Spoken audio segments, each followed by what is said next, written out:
you're going to invest $5,000 into a $600 car and then send the car to the junkyard. People do that though. So you have people here, they attack Angel Snub 7 because they cannot do nothing with our platform. So let's attack Angel Snub 7 as a person. And the sad thing is, they really don't know me. They don't know nothing about me as a person. They don't know nothing about me. And what little you do know about me is because I told you on a video. If you don't watch a video, you don't know nothing about me. But that's what they do. Sister Ann said, reminds me of when I first met my husband. He put $400 rims on my $800 car. Ain't that crazy? Ain't that crazy? I know down south, those brothers used to do it all the time. $400 rims on an $800 car. If you really cannot afford to really fix that car up to where it needs to be, that's a waste of time. That's a waste of your money. And you see these cars within 2 years or whatever, they end up in the junkyard. They do that out in California too a lot. The car is only worth $800 and they spending all this money and investing in this car. And next thing you know, it's in the junkyard. It makes no sense.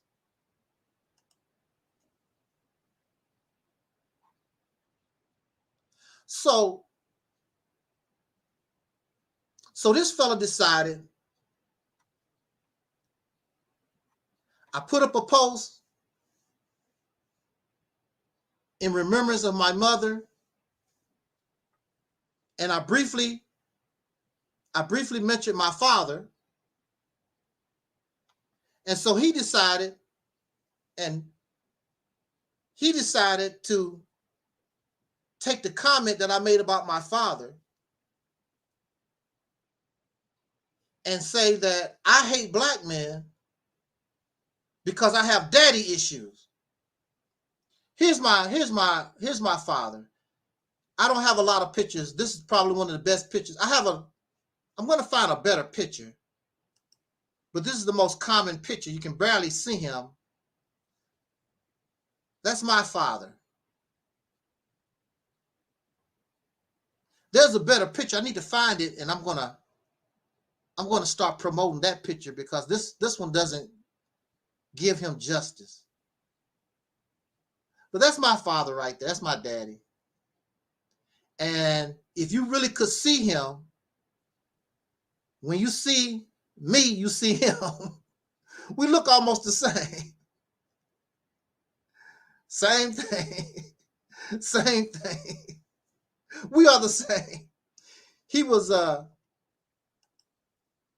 very dark. You can tell he's very dark skinned. My mother was very dark skinned. So, and I'm very dark skinned. But that's my father.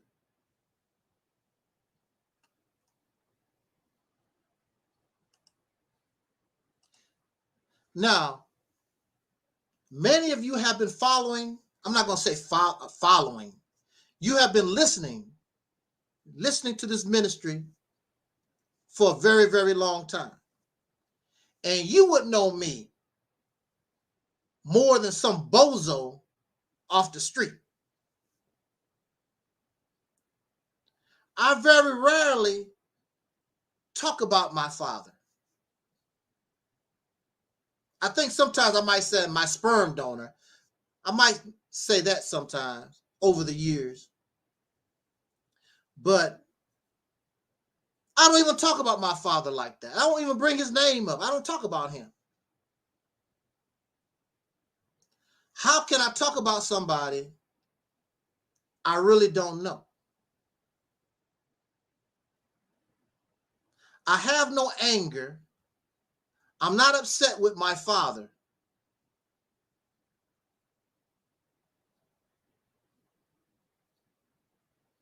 He was in the house with me sometimes and whatever. I don't know, but we didn't have a relationship or whatever. I'm not the only one. Many of us, especially in the Black community, many of us, we have a poor, dysfunctional relationship with our parents, mother, father.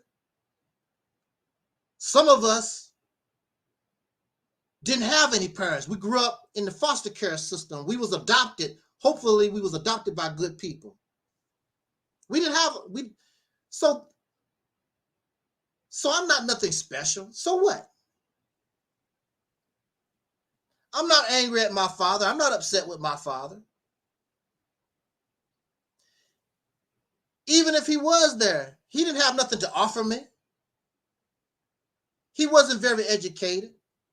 My grandmother said that he was the roach carrier of the neighborhood. My grandmother told me that people knew him because he carried roaches in his car, and he was a drunk. I really don't know a whole lot. So how can I be upset with somebody I really, really don't know? He never hit me. He never was abusive to me. Why should I be angry at him? He wasn't around.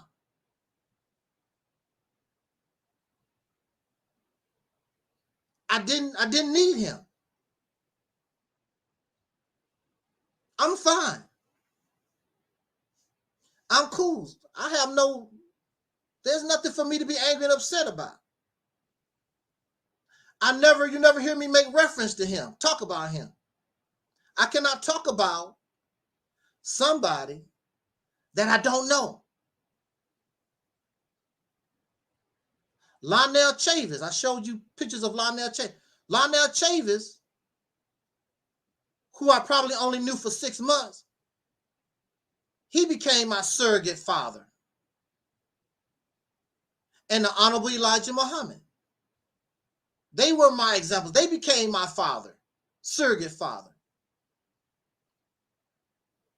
Which is fine. There's an old African proverb. It says, it takes a village to raise a child. The African proverb did not say. It did not say the 2-parent household. The African proverb says it takes a village to raise a child. So in this society, according to this African proverb, in this society, every child is your son. Every child is your daughter. So when you see a single mother, that's your children. When you see a single father struggling, that's your children too in society. Of course, America is selfish. It's all about me, mine, your biological blood. There are people who are not your biological blood that will treat you and love you far better than your actual biological bloodline. This is a fact.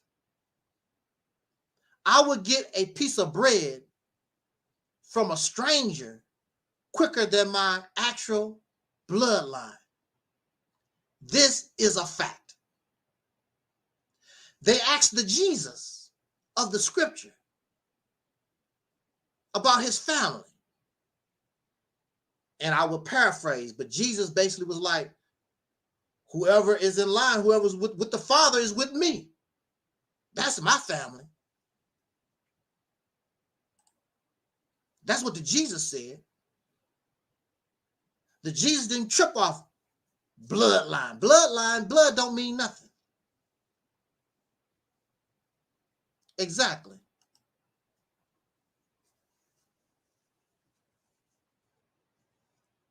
Physical blood don't mean nada.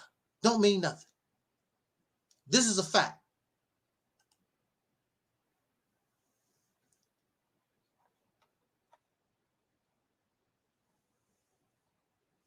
This fella does not like how I talk to black men, soul brothers. This is where his anger comes from. Oh, I see why you're angry. Because you have daddy issues because of your father. Which that would be fine. And I could accept that if you show the evidence. Where's the videos? Where's the videos? Where's the writing? Where do I write, I don't like my father and whatever? I'm like Shaq. My biological didn't bother. That's not hate. I'm not upset. That's just simply the reality. That's simply the truth. My biological did not bother. No big deal. I'm fine. I don't have children. In my 20s, and even now, I reach out to younger people and try to help them do better. I try to be a mentor. I try to practice the African proverb, it takes a village to raise a child. If you say that a woman cannot raise a man, and you sit back in the cut and do nothing, then you're a clown.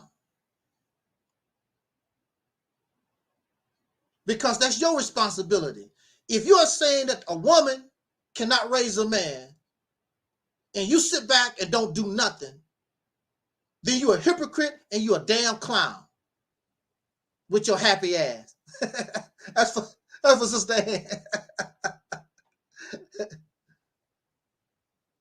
Who the hell are you to talk about anything, anybody? Selfish ass. I don't know how many young people, male and female, throughout the years, I've had sit-downs and talks. We go to the zoo. We go and do things with the children throughout the years. Why will I do that? Because nobody did that with me.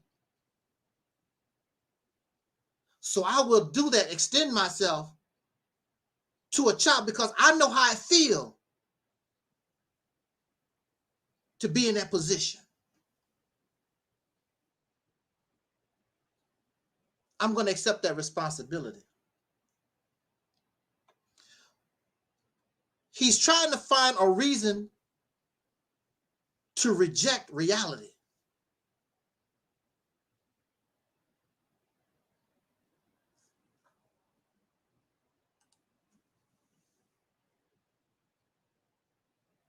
I hate black men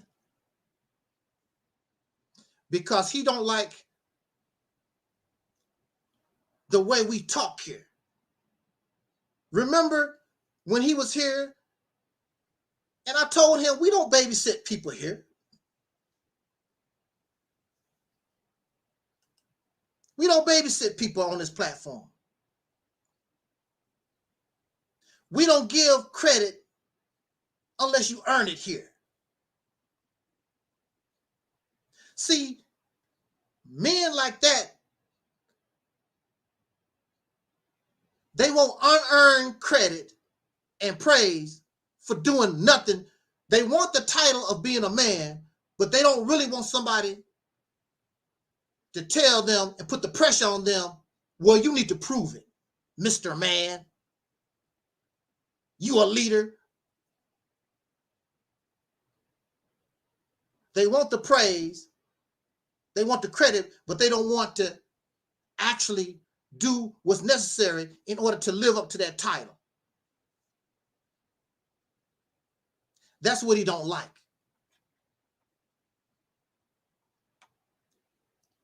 What's wrong with Angel Snubbing Up 7 asking us? I'm going to use this as an example.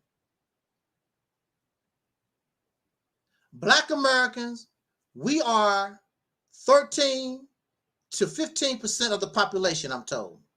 Maybe a little more. I don't know. We're gonna use 15% of the population. The Black American, yeah, right. He was crying and sissy. We're gonna just use this as an example.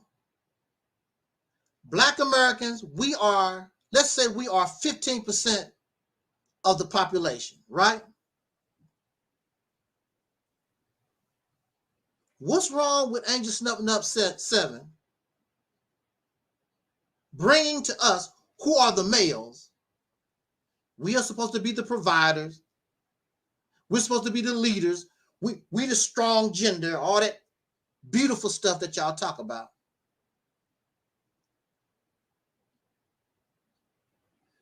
Then my question to the men is, why aren't we 15% in power in this country? Why aren't we demanding our 15% power in this country?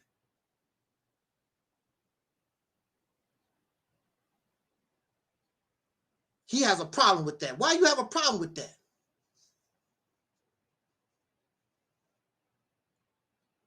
You are the one making the claim. You are a leader. You're a provider. You are. So we're asking us, well, do it. Angel Snubbing Up 7 is the problem. How am I the problem? We was just talking about this on a live stream a few days ago. You don't want to be held accountable. You want to make all these claims, what you can do and what you're supposed to be, and you can't live up to it. You want to get angry because somebody called you out on your bull. You want somebody to call you father. You ain't no damn father. How the hell you a father and you don't even have 15% power in this country, Mr. Father? So what percentage of power do your child get? Absolutely nothing, because you're not demanding, you're not even getting your 15% power. That's minimum. That's minimum. You should be getting more. But at minimum, we black men in this country, the leaders, we should be getting our 15%. Now, what you do get, you don't mind getting your 15% of crack cocaine. You don't mind doing more than your 15% being in the military. Go get your head blowed off in the Ukraine or Africa, some damn where, Iraq. You get your 15% at the liquor store, at the whole house. You get your 15% in basketball and football, baseball. But you don't get your 15% in power in this nation. And you get angry at Angel Snubbing Up 7 because that's what men's supposed to do. Nobody's holding you accountable.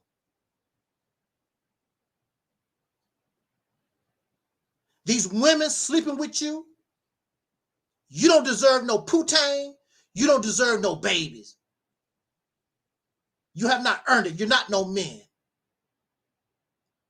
And then these women turn around and be all upset. You knew you was laying down with a boy when you spread your legs.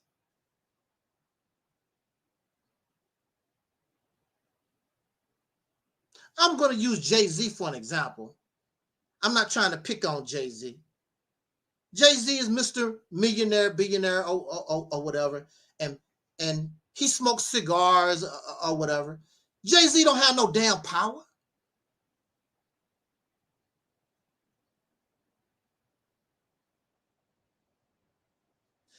Jay-Z children come into a world, he makes no laws, he controls no resources, he's a nobody. Another man can walk in and take everything Jay-Z have away from him overnight. Exactly, this is facts. All our big shot Negroes, LeBron James, Bob Johnson, all our people with a little money, a little influence, whoever the hell they think they are, these people can take all of it away overnight. That's why Jay-Z is careful in what he say. That's why these people be careful in what they say. What's his name? Ye? He calling himself Kanye. His name is Ye now. He was just talking about the Jews or whatever, which a lot of the things that he was saying is true.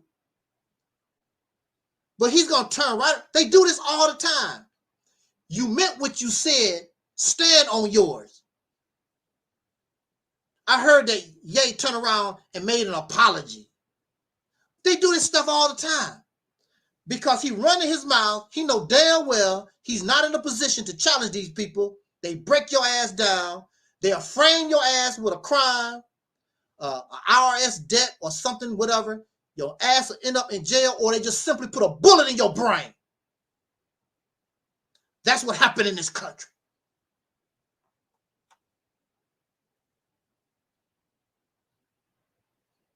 You too scared to stand up like a man. I want my 15%. Or nobody gonna be happy in this country. That's how we supposed to roll in this nation. If I'm not happy, you ain't gonna be happy either. And I don't give a damn what you do. You can hurt me, I can hurt your ass too. What is it they say? What is it that they say? If you want some ass, you got to bring some. We are here in the heart of this nation. We know things in this nation. If we as men rose up in this nation, they would have serious problems. On top of that, we are economically, they need us. But you don't have proper leadership. We don't have men to lead the charge. A bunch of Donald Ducks, a bunch of quackers like this guy. Living in his fantasy world. Fiction and fantasy world. They angry at Angel Snub No. 7. How the hell am I bashing? How do I hate black men when the only thing I'm asking us to do is to be who you claim you are?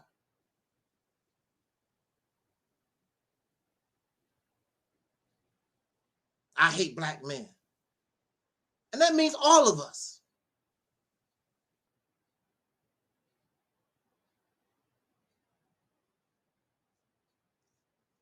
Oh, he didn't apologize? I saw a video somebody had in the title that he apologized or something. But I hope he didn't apologize. Stand on yours. Why shouldn't Kanye, why shouldn't he stand on his? Exactly. Michael Jackson, no, he didn't have any power. He's on the steps. Michael Jackson, I think it was 2001, 2002 or whatever. He was on the steps with Al Sharpton. Sony is evil. Sony did this to me. You bad, Sony. You bad, Sony. Tommy Mottola. But I'm gonna tell you the thing about Michael Jackson also is he really was mad because he wasn't selling the records like he was, and Sony stopped spending all that promotional money on his records. That's what really it was about with Michael Jackson at that time. Because as long as Thriller was selling, as long as the record label was spending money on promoting his records, he didn't sell a damn thing. What is it that Eric Muhammad said? Talk black to me. As long as those folks was promoting Michael Jackson records, he didn't say nothing. Nothing changed. What was Michael Jackson complaining about Sony in 1983 when Thriller was out? Where was Michael Jackson complaining in 1979, 1978? They was under Sony. He wasn't selling records like he was no more. He went from 40 million, barely making 5 million selling records. And Sony is a business. It's a business. It's the music business. We have other artists that we can push. Why are we going to invest in Michael Jackson? He's not selling the records like he was. That's really what the bottom line. So Michael got with Al Sharpton. They cheated, man. They some bad people. I don't like fake folks. That's fake. They was bad in 1979. They was bad when your album Bad came out, sir.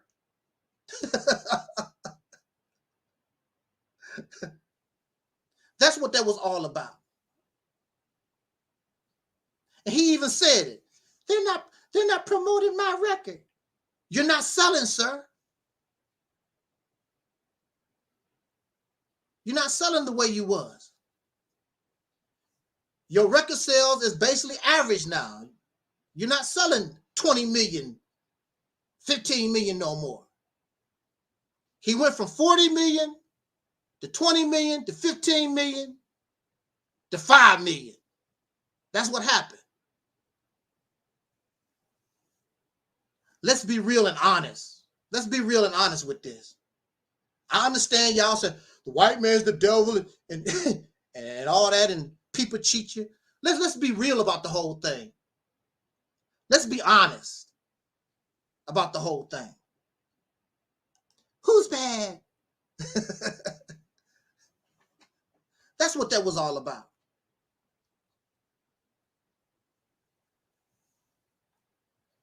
Speaking of Michael Jackson, when you saw little children going to Neverland Ranch, they was all white. Come on now, let's be truthful with this. And you know we love Michael Jackson. I love Michael Jackson. But this is the reality of it because I saw it with my own eyes. When we saw children going to Neverland, they was all, a lot of them was handicapped, they was sick or whatever, but they was all white. Then when those child molestation charges start hitting Michael Jackson, and he needed the support from anywhere he could get it. See, I don't like people that use us. We let people use us. So when those child molestation charges came out, exactly, it was a few. But on TV, see, I don't know about your adopted cousin, but when we watch a TV, I'm talking about we are influenced by TV and what we see on TV. And from what we know, all I ever saw was white children. And Micah would go to the hospital in other countries and visit white children. He went to Africa, I think, one time or a few times or whatever. I didn't see him with African children in the hospital, holding their hands or nothing like that or whatever. But when he got hit with those child molestation allegations, he put black children on a bus and brought them to Neverland. He put them on a bus. Prior to that, you didn't see a lot of black children. You didn't see, unless they was Webster, unless they was Webster or some famous child, Gary Coleman or something. I don't even think he invited Gary Coleman to Neverland Ranch. Gary Coleman, one of the greatest child stars ever. May he rest in peace. I love me some. What you talking about, Willis? I love Gary Coleman. I saw Gary Coleman for the first time. He was on Good Times with Penny, Janet Jackson, that show. That little boy, Gary Coleman, Bad Mama Jamma, one of the best, one of the greatest child stars ever. Rest in peace, soul brother, Gary Coleman. What you talking about, Willis? Love that. Love Gary Coleman. One of the baddest, greatest. Gary Coleman, he was a little boy. Gary Coleman, something else. May he rest in peace, Gary Coleman. I understand. Like I said, I can be corrected. I can be corrected. I could be wrong. I'm only going by the media. I don't know Michael Jackson. I don't know his business. I can only go by what I see in magazines and whatever, and what people say that know him. The majority of the children that went to Neverland always was white.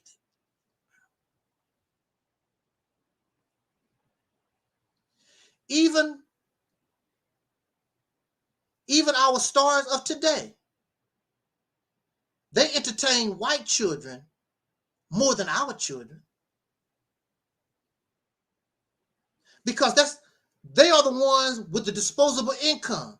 They are the ones that's connected to the managers and the venues.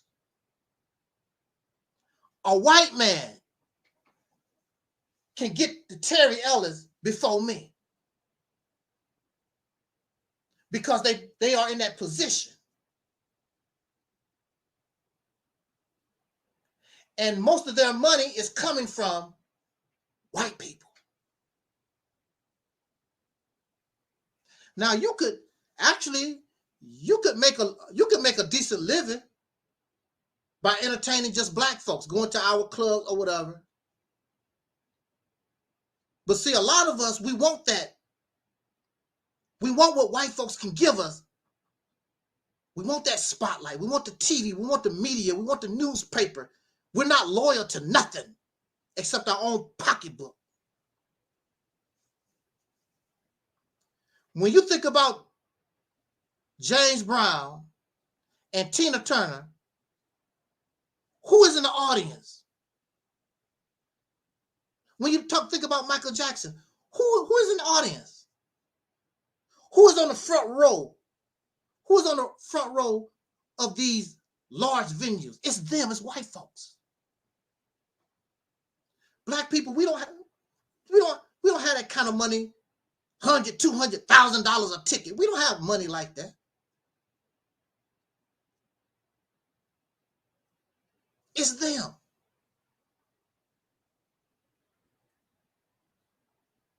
And just a few years ago, these same artists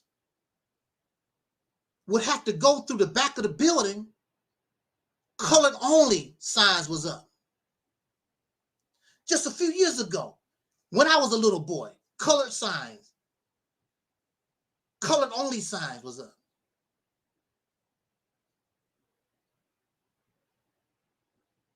These people throwing bottles at your tour bus, shooting at your tour bus.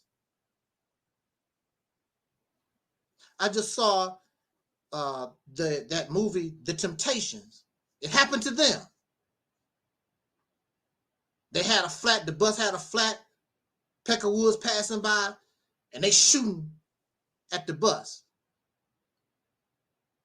Who knows what Chuck Berry went through and Little Richard and all our people during that period of time, 50s and 60s. Because the way they had to make a living, they still had to go to the white man. And we always talking this crossover stuff. I don't give a damn if you like my music or not. But that's not how we think. When the white folks accept me, when they like me, I made it. That's how we think. We don't care. All the black people in the country love you. That ain't good enough. All the black people, all the 40 million black people in the country, they love you. That ain't good enough. I want to cross over. I don't feel love until the white folks love me. This is the attitude. This is the sick mindset that we have. I don't give a damn if they like me or not. If you buy my record, that's cool. If you don't, that's cool. As long as mine love me, I don't care. But that's not how we think. And this is the mindset that the blackity black, pro-blackity black, this is what we're dealing with. This mindset. And it's even among them.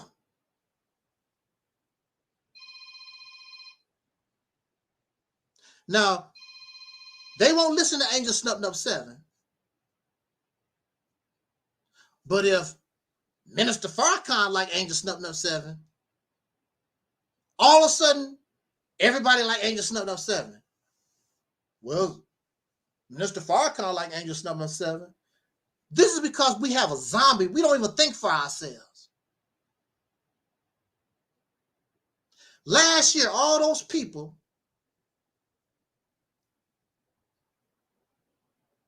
some of them, many of them have been listening to Angel Snubbed Up 7 for years. And they're gonna stab me in the back over some pieces of trash. They don't even know why. Just believe lies. And then when all the dust settles, they feel stupid. Well, I didn't know it was that. That's because we don't think. And we get emotional over anything. We don't know how to sit back in the cut and just watch. Because it's none of your business anyway. That's none of your business. Sit back in the cut and watch and see. But as you know, we love drama. And we want to be part of that drama.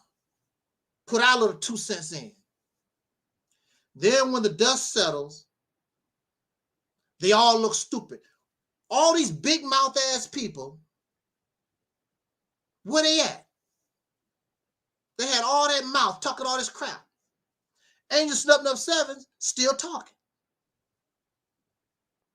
Angel Snubbed Up 7 still rolling. You had all that big mouth talking this crap. Where you at now? Where they at? Loser ass.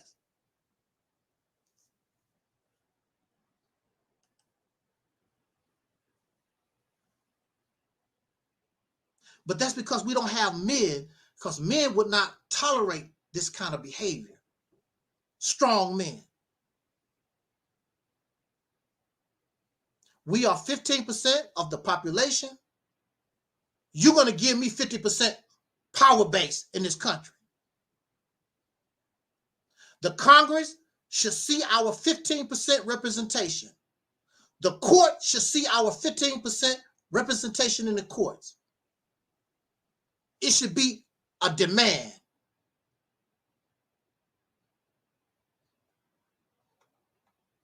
Or we're going to have some problems up in this house. But men, these men are not men. And they get angry at me because I'm calling them out, holding them accountable. You making babies to give them nothing. These women have a right, and they are justified in how they feel, because women know they don't have a man. But I'm a woman. I want to have a baby. It's like going in the trash, trying to pick up, the best trash to work with. These women know they don't have no men. Their nature tells them they don't have no men. But their maternal instinct, they can't be hard on you. Oh, that white man is so mean to the black man. It's so hard to be a black man. Oh, baby. This is the reason why we are in the condition that we're in, because we're babyfied.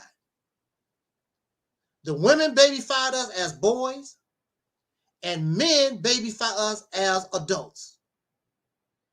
We got a baby bottle in our mouth when we infants, and we got a baby bottle in our mouth when we get grown. That turn into a beer bottle. It turned into a beer bottle. It's either beer, vodka, gin, milk, whatever. It's some kind of bottle we keep in our mouth. Bottle mouth ass people. Listen to the conversation of the average man. Hey, look. Listen to the conversation of the average man. I mean, just go and just stand on the corner somewhere where black men, go to the black man barbershop and listen to that conversation. It's been a long time since I've been to the barbershop, as you know. I don't really go to the barbershop like that. But go to the barbershop and listen to how black men talk about. Matter of fact, they even make videos. Now, this is just me. Instagram to me is really a woman thing, because women like to make pictures and, that's woman crap. I watched a lot of the videos that the men put up. I'm like, oh goodness. They be jumping around dancing, and some of the men on Instagram be twerking.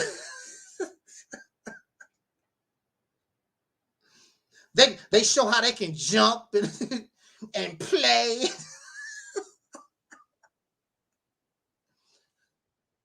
I think, what is it Salt said in that video? I think I want to have your baby. Salt, you crazy as hell. I think Salt is divorced from her husband now. You know they wasn't no man when you got him. He's not no man. They got a ding-a-ling. You're right. I definitely got a ding-a-ling, all right. Salt know about that. There was nothing salty about it, was it, Salt?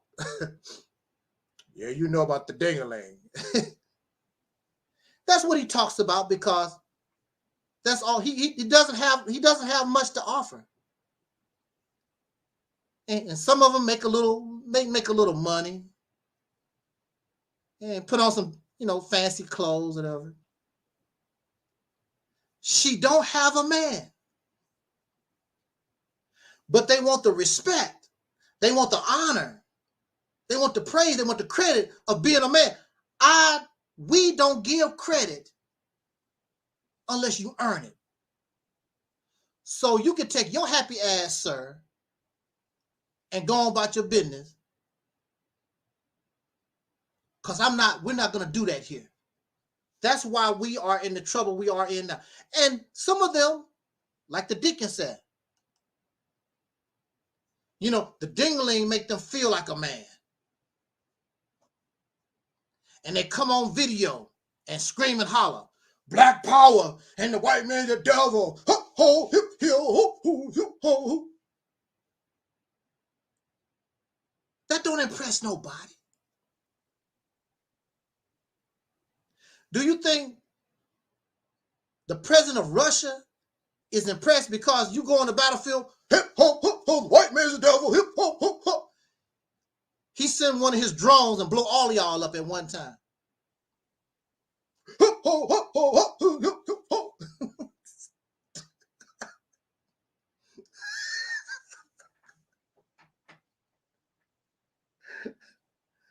I hate black men because I want us to be strong. I hate black men because I hold us accountable for the horrid condition that we find ourselves in. It's because there's no man here. Because men would not tolerate this condition. Men would not tolerate police killing our people all over this country. We tolerate that and let it fly, let it go. Killing our children, killing our women. We men, and we let gangs come in our neighborhoods and terrorize our children and our women. Mr. Man. So I'm wrong for asking us to be men. If you are a protector, you might have to die. That's life. Police officers are protectors. Soldiers are protectors. There's a possibility you could be killed in action. If you are a protector, I protect my woman, I protect my children, there's a possibility you could die in action. Oh, you didn't know that? Dr. King died in action. He never saw his grandchildren. He didn't get to see his children grow up. Malcolm X died in action. Medgar Evers died in action. They did not see their children grow up. They did not see their grandchildren and great-great-grandchildren. Because you are a protector, you are a leader, you are a provider, you might die in action. You want to be a little sissy, and you want the same praise and the same honor as Malcolm X or Dr. King or any true revolutionary. I'm not going to give it to you. Let your sissy-ass wife and your pitiful ass, low quality ass children, let them honor you. You're not a father. You barely a daddy. You're nothing but a bunch of sperm donors. I'm not going to give you no credit and you didn't earn it. I can go out here and look out the window and look at these black men go up and down my street. Pitiful and pathetic. I have black men that tell me, Angel, we don't talk like we used to. What are we going to talk about? You ready to make a revolutionary move? They want to talk about the weather. They want to talk about Malcolm X. They want to talk about some nonsense. I don't want to talk to you for what? I'm not lonely.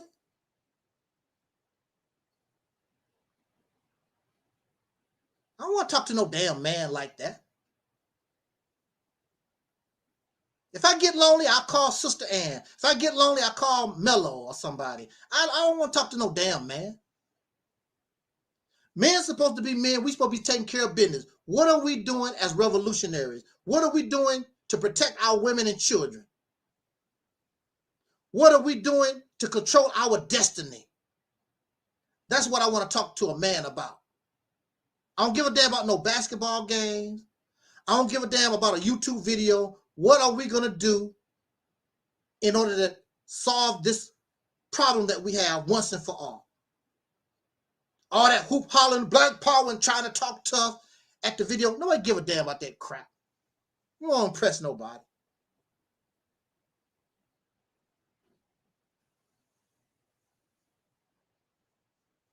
So I hate black men because I want us to be men. And I want to fall in love with a man. There's nothing gay about it. There's nothing queer about it, like Minister Farrakhan said. Oh, Minister Farrakhan, the way you do your love with men, yes, there is a problem with that, sir. Kissing people in the mouth. No, I know we don't do that. We should have a love for men. That young boy should look up to us and say, wow, look how brave my daddy is. Look what we have. We control water. Look at our nuclear power plant. Look at our farmland. We got so much going on in this country. And if we can't do it in this country, then we got to go. We got to leave. You don't settle for the position that we are in right now. You don't settle. That's like having a roommate situation. We are roommates in this country. We roommates and we pay equal rent. But one roommate, his bedroom is bigger. He gets more food. He pays less of the phone bill. You wouldn't tolerate that. You would not tolerate living like that. You go to that roommate and you would say, hey, man, you need to pay more rent. You need to pay some more bills here. You're not going to tolerate that. You're going to leave. This is a fact. When you become a man, you don't even want to live in your parents' house no more. You're ready to go get your own house, make your own family, do your own thizzy. You tell your father, it was nice knowing you. I'm married now. And you want your own house, your own picket fence. You want to do your own thizzy because you're a man. So how can we call ourselves a man living in the United States and we don't even get our 15%? How can you call yourself a man? How do you expect women and children to look up to us as men when we let other men get over on us? This should not be tolerated. You're not going to let your father do it. You're not going to stay in your father's house and do it. But you're going to live here with these suckers that lynched us. All right, we ain't forgot. Fed our babies to alligators. Tar and feathered us. Worked you from sun up to sundown. We ain't forgot.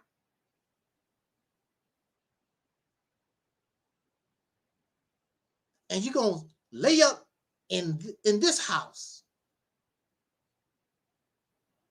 paying unequal bills. You don't even get your 15%. But you wouldn't let your daddy get away with it.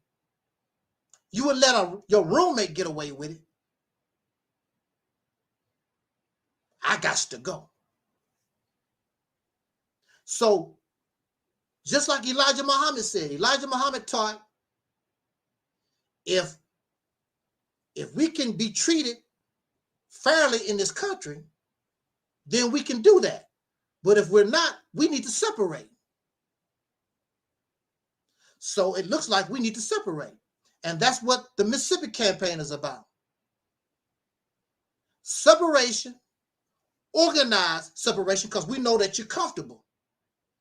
So it's organized in a way over a period of time. When it comes down to the nitty gritty, if you need to separate, it's done. It's a done deal. Time to leave. Let them have it. Let them have this country. Take your talents, take your money, take everything you got somewhere else where they appreciate you. You're not appreciated here. That's what men do. So you can say that you hate angels Snuff Up 7 hate men all you want to. But I guarantee you, if we stood up and acted upon what I'm talking about,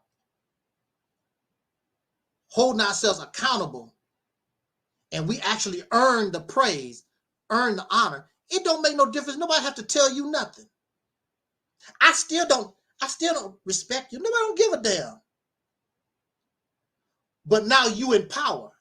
When I tell your happy ass to cross on to the other street because it's against the law, you gonna obey, I will put your ass in jail. Yes, sir. I don't give a damn if you respect me or not. You gonna obey the law. Now, see, now you're talking. Just like this, like the people that run this country. You can call them white, you can call them the devil and Esau's children, and you can call them names, whatever names you want to call them. You break their law, they taking your happy ass to jail, they'll put a bullet in your brain. Caring about, I don't respect the white man. He don't care. He has the power to put you in prison the rest of your life. He has the power to put you in the grave. Don't give a damn whether you respect him or not. And that's what we want. Give me my 15%. Give me my 15% of power.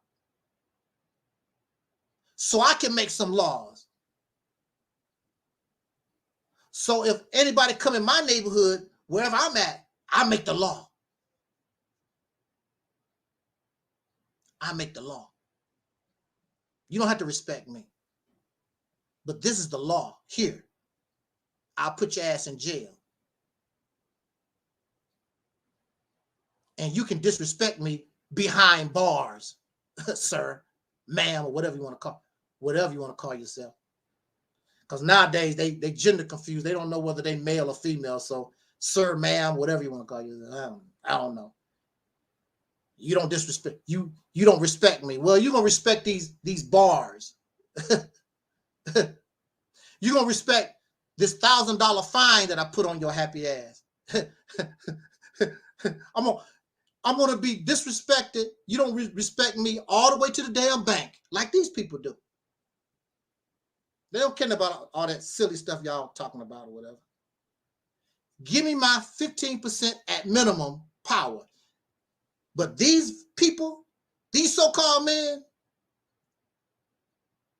the only thing they want, show off the ding-a-ling.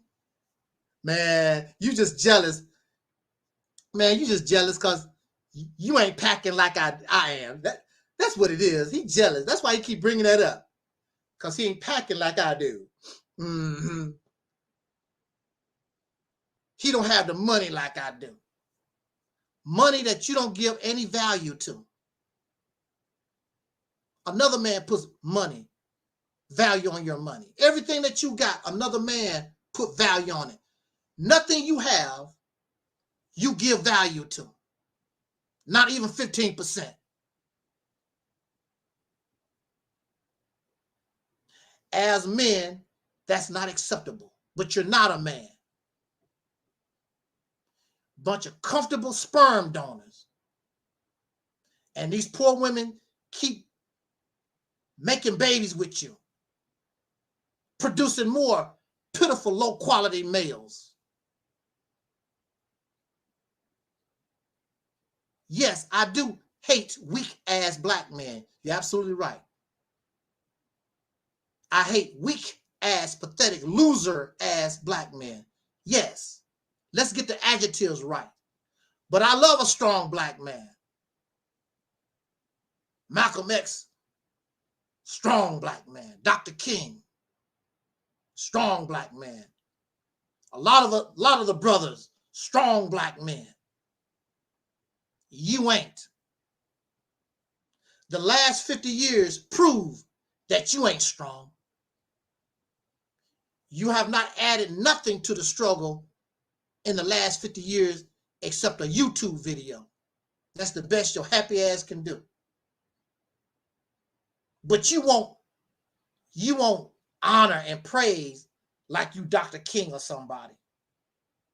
Like you Nat Turner. None of you suckers is close to Nat Turner.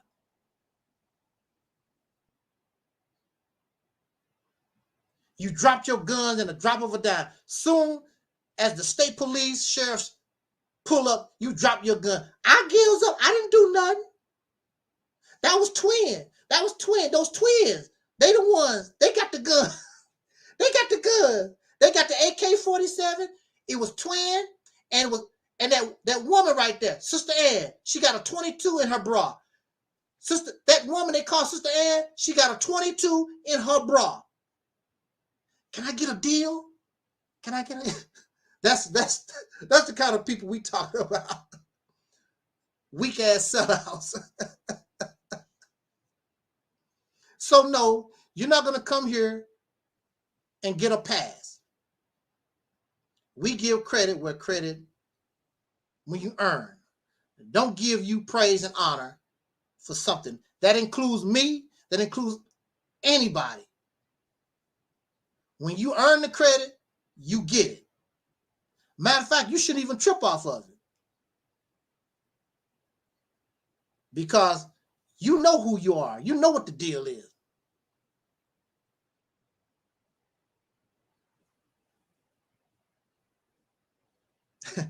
So on that note, I just wanted to get that off my chest. Man, I thought this was supposed to be a short video. But like always, we just start talking and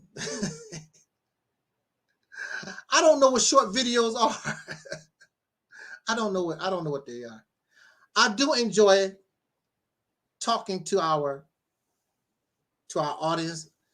I don't give a care if it's just me and the deacons or Sister Ann or whoever, my 10 subscribers.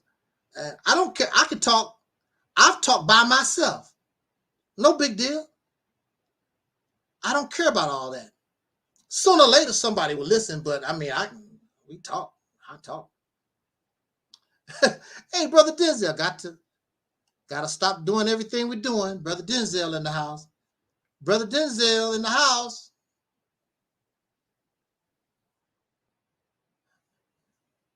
Somebody told me men are offended. How can men be offended? What am I saying? Or what have I said that offend you? I hate black men. Because you're not living up to being a strong black man. So the sisters don't have too much of a choice to be an independent, strong black woman because she damn sure don't have a man. So how are you going to get angry at her? I'm a strong, independent black woman. How you going to get angry with her making a declaration like that because she don't have a man? If she had a man, I doubt she would make a declaration like that. If she felt as though she had a man. You want to play games with the sister? I'm gonna say this. We're gonna get out of here.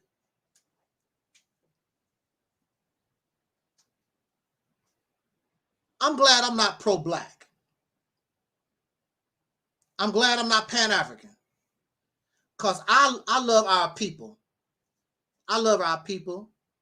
I love the people that I come from. I love my gender. I love us. We're going to have to stand up and do better. It's simple as that. I can't judge nobody because I did not walk in their shoes. We're self-righteous and we judgmental people. I can't tell others how to think. I can't tell others what to feel.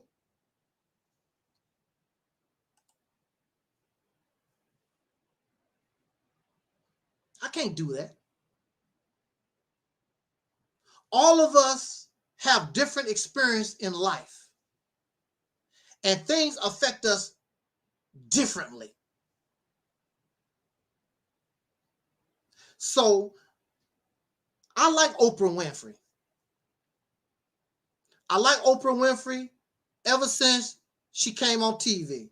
I did not even trip about Oprah's weight. I thought Oprah was a beautiful woman. I thought she was articulate. I like Oprah Winfrey. I always watch Oprah Winfrey. And I like Gayle King. I like her friend. I think those sisters are beautiful. They are intelligent. They are smart. I love women like that. I've always been attracted to women who are articulate, intelligent, and smart. I love that. I'm not intimidated. I encourage that.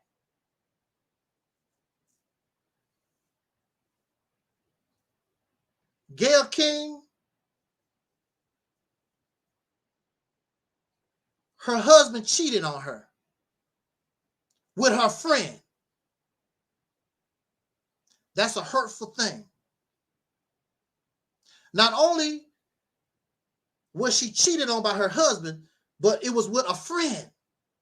That's devastating.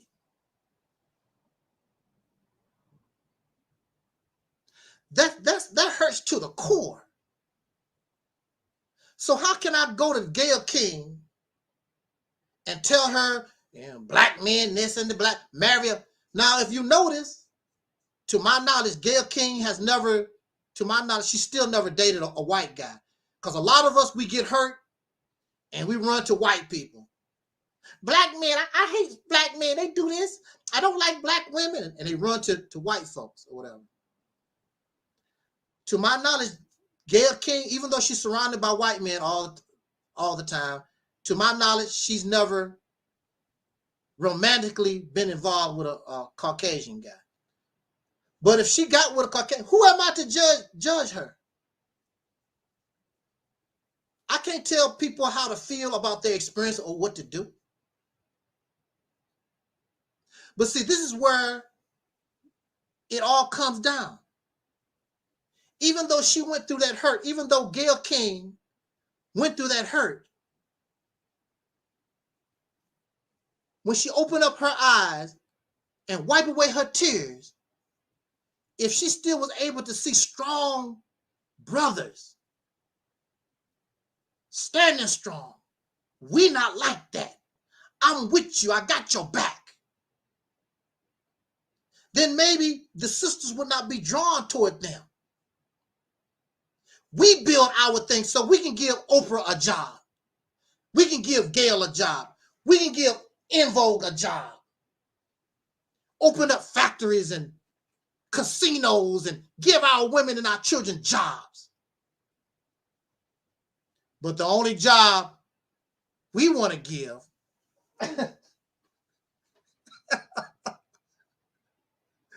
you know what kind of job?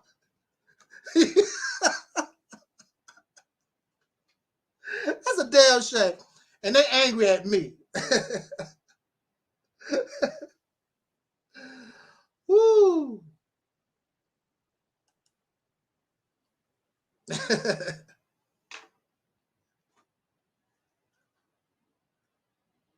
Angel Snub No 7 hate black men because I have daddy issues. I don't have a problem with I never had a problem with my father. How am I gonna have a problem? How am I gonna have a problem with my father? And I don't even really know who he is. I really don't know. We never had that kind of relationship. He never abused me. He never screamed at me. He just wasn't there. And there was reasons behind that. Oh well. I'm not the only child that didn't have a father in my life, so what? But there have been men who acted like a father. Physically, and what you call spiritually. Elijah Muhammad was just somebody I read in a book, and he became a father figure for me. And I will always respect Elijah Muhammad. Do I agree with a lot of the things that he did? No. I'm very sure there are things your father, that your parents have done. Why you do that, mama? Why you do that, daddy? That's life. That's life, y'all. Mama ain't supposed to please you. Dad ain't supposed to please you. And you're not going to please them. That's life.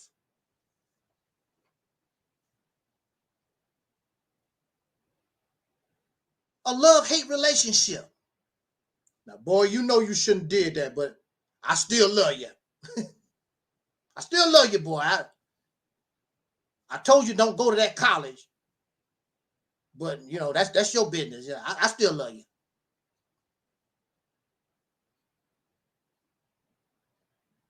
We hate our children. They become transgender, bisexual, whatever the hell they are. That's still your child. I mean, there's nothing that you can do about it.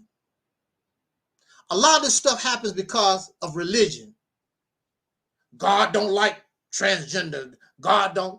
Who gives a damn what God don't like? This God ain't doing a damn thing for you except giving you orders. Don't do this. Don't do that. Well, God, what you gonna do for me? Okay, I'm not gonna do this. I'm not gonna do that. What are you gonna do for me, Mr. God?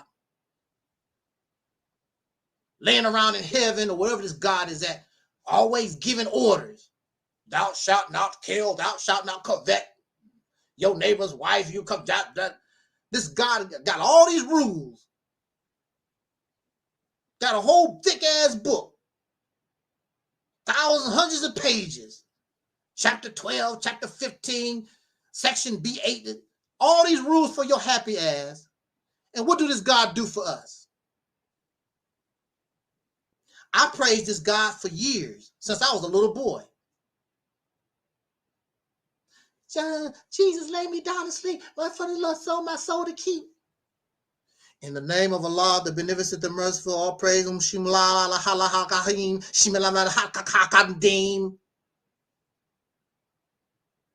I'm trying to serve God.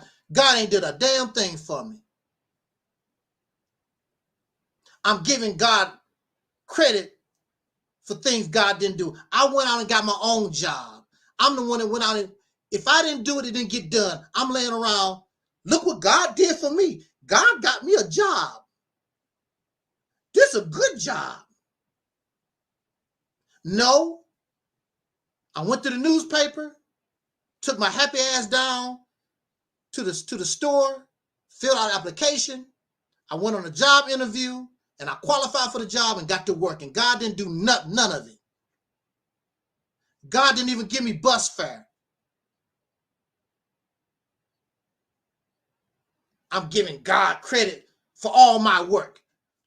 Never, never again. When God do something, that's because God actually done it. You won't get that report here. God ain't did a damn thing. And I'm still waiting for the spirits and the spooks and the people that astral project out their body. I'm still waiting on your happy ass to come here so we can interview you on live stream. Still waiting. Not one spook, not one spirit, not one person astral project their happy ass on the live stream. Still waiting on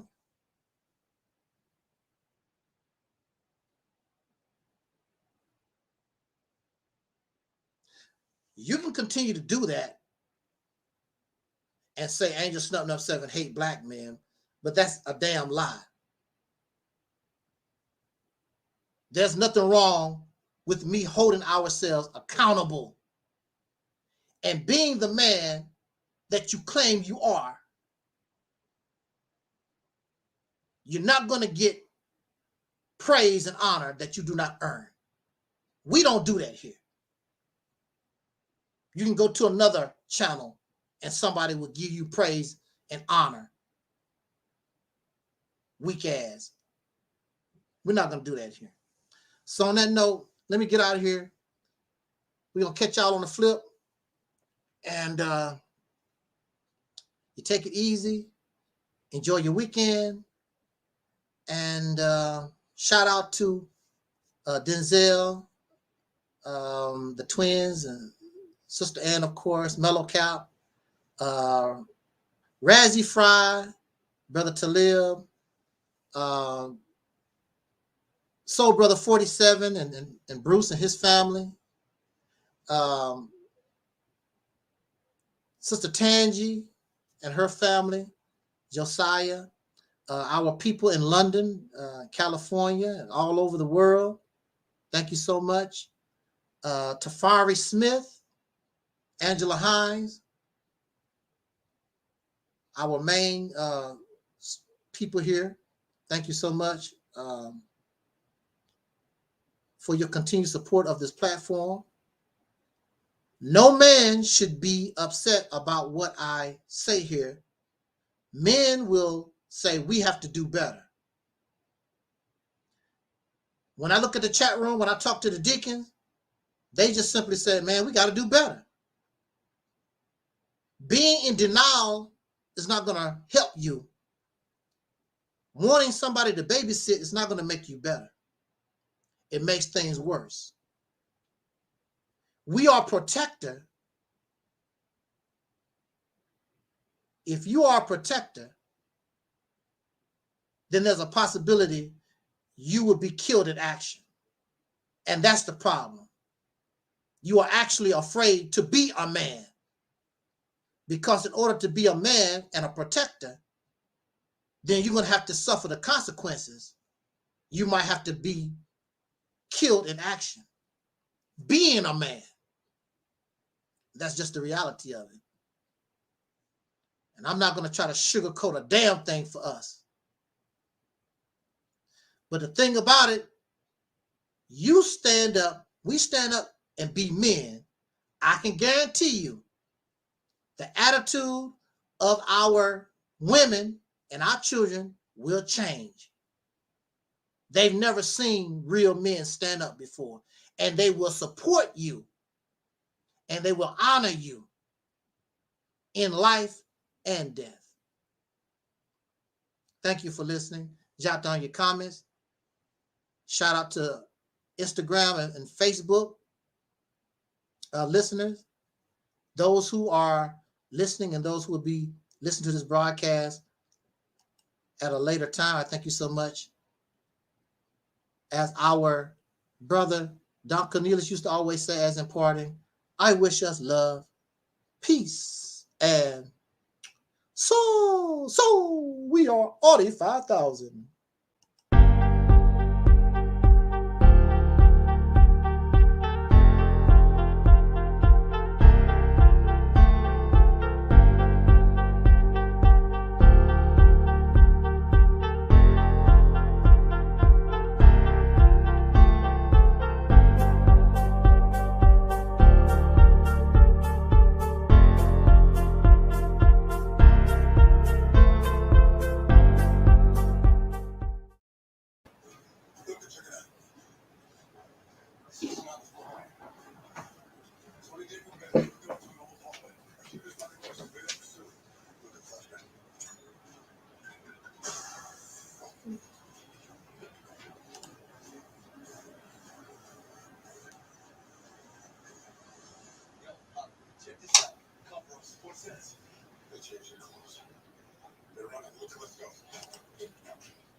Where's Penny?